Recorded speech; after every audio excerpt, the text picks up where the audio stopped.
आज जो भी फैक्ट्स मैं आपको बताऊंगा उसके रेफरेंसेस साइड बाय साइड यहाँ देखने को मिलेगा। क्वेश्चन ये है, क्यों कोई कोरोना वायरस से मरता है या किसी वायरस से किसी की डेथ क्यों होती है? इस सवाल के जवाब को जानने के लिए हमें जाना होगा करीब 100 साल पीछे।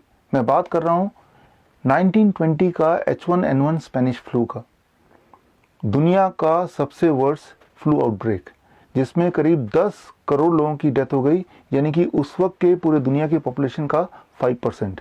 उस 10 करोड़ में 1 करोड़ 80 लाख तो भारतीय थे। काफ़ी समय तक ये माना जाता रहा कि वो वायरस इतना डेंजरस था जिसकी वजह से करोड़ों लोग मर गए। लेकिन अब मेडिकल साइंस को ये क्लियर है कि मरने की असली वजह वो वायरस नहीं था, कुछ और था।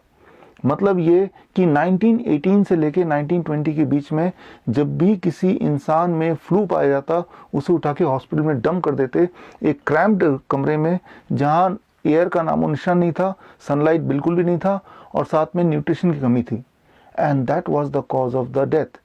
उसी वक्त पूरे दुनिया में थोड़े से हॉस्पिटल थे जिनका नाम रखा गया fresh air hospital, open air hospital. मतलब ये कि पेशेंट को बाहर रखा गया ओपन एयर में जहां लगातार सनलाइट भी मिलते रहे, और यही वो लोग थे जो हॉस्पिटल से जिंदा बाहर निकल पाए। तो उस समय के एग्जाम्पल को आज के कॉन्टेक्स्ट में अगर हम देखें तो आज जब भी किसी इंसान में कोरोना वायरस डिटेक्ट होता है या डायग्नोस होता है, उसे इमीडिएटली क्वारंटाइन कर देते हैं। क्वारंटाइन का मतलब उसे एक ऐसी जगह रख देते हैं जहां फ्रेश एयर से कट ऑफ हो जाता है और सनलाइट का नामो निशान नहीं रहता, और ऊपर से खाने के नाम पे प्रोसेस्ड फूड है, पैक्ड फूड है, कुक्ड फूड है, यानी वो पेट तो भर सकता है लेकिन nutrition almost negligible.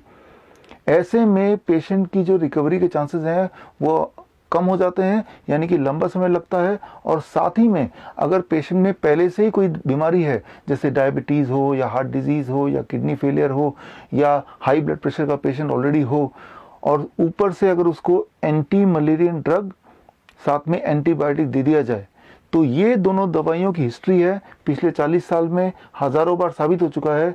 These two medicine causes QT prolongation of heart, मतलब अचानक हार्ट बीट का डेंजरसली बढ़ जाना and causing sudden cardiac death. ये देखा गया 27 मार्च के journal of American medical association के रिसर्च पेपर में कि ज़्यादातर जो कोरोना वायरस के पेशेंट की डेथ का कारण है वो है, एटलीस्ट 1/3 पेशेंट की बात कर रहा हूँ, वो है मायोकार्डियल इंजरी। तो मतलब साफ है कि कॉज कोरोना वायरस है या कॉज कोरोना वायरस का ट्रीटमेंट है। जहाँ तो एक तरफ पेशेंट को फ्रेश एयर और फ्रेश ऑक्सीजन या फ्रेश सनलाइट से कट ऑफ कर दिया गया, वहीं दूसरी तरफ हम और आप घर में बंद हो गए, यानी कि हमने भी अपने आप को ऑलमोस्ट फ्रेश एयर और सनलाइट से कट ऑफ कर दिया।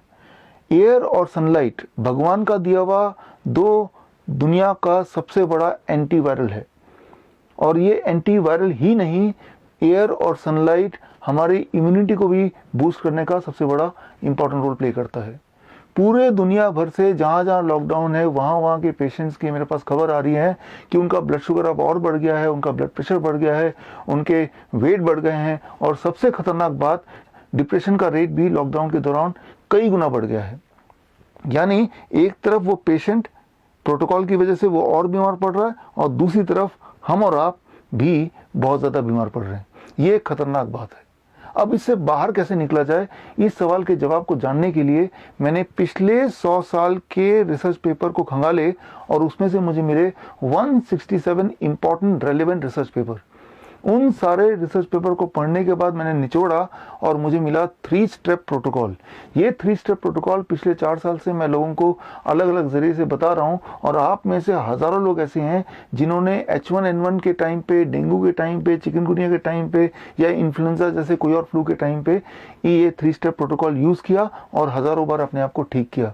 आप में से अगर वो लोग हैं जो जिन्होंने पास्ट में 3 स्टेप प्रोटोकॉल फॉलो करके अपने आप को ठीक किया, तो आप बाकी लोगों के एनकरेजमेंट के लिए वीडियो बनाइए और मुझे भेजिए ताकि मैं उनको दिखा पाऊँ, या फिर आप कमेंट में जाके अपना टेस्टिमोनियल दीजिए ताकि उनको एनकरेजमेंट मिले। और अगर आप सीखना चाहते हैं वो 3 स्टेप प्रोटोकॉल, तो स्क्रीन पे दिए हुए लिंक में जाके एक वीडियो देखिए। वीडियो का नाम है only truth can save the Mankind. आपको पता चल जाएगा किसी भी वायरस से बाहर निकलना बहुत ही आसान हो सकता है अगर आपको मेथड पता है, अगर आपको राइट नॉलेज है। आप में से वो लोग जो बहुत गहराई में जाके इसको समझना चाहते हैं, तो उनके लिए world health day that is 7 अप्रैल को मैंने किताब लॉन्च की थी, मेरी किताब जिसका नाम है corona the scandal of the millennium.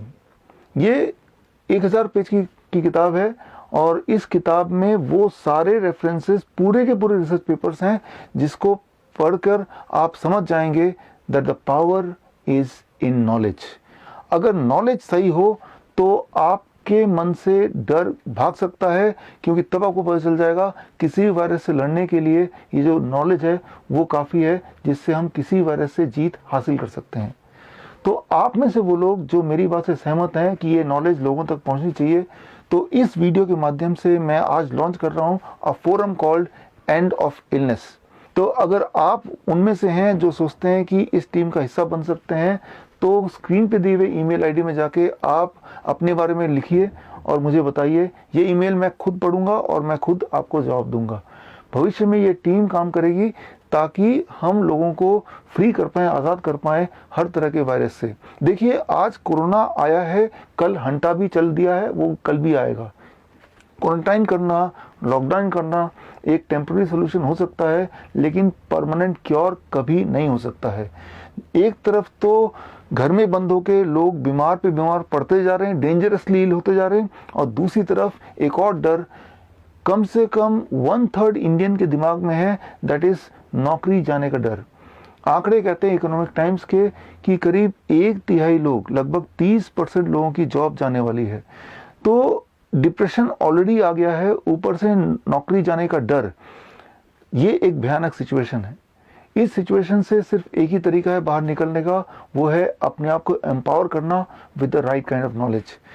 मैं इनवाइट करता हूँ, चाहे आप कोई IAS ऑफिसर हो, बिजनेसमैन हो, लॉयर हो, या फिर डॉक्टर हो, या कोई पॉलिटिशियन हो, क्या हम ऐसा कर सकते हैं, हम मिलकर एक टीम बनाएं ताकि सोशल मीडिया के माध्यम से, गवर्नमेंट की सारी मशीनरी के माध्यम से हम इस नॉलेज को एक एक इंसान तक पहुंचाएं। और अगर हमने ऐसा कर दिया तो भविष्य में न जाने कितने वायरस और आएंगे, लेकिन हम सब इक्विप होंगे कि उस वक्त हम खुद अपना डॉक्टर कैसे बने, हम खुद अपना सोल्जर कैसे बने, हम खुद अपना इलाज कैसे करें। और अगर ऐसा हो गया तो अच्छे दिन एक बार फिर तो आएंगे ही, और हमेशा अच्छे दिन ही रहेंगे। इस उम्मीद के साथ all the best, thank you, जय हिंद।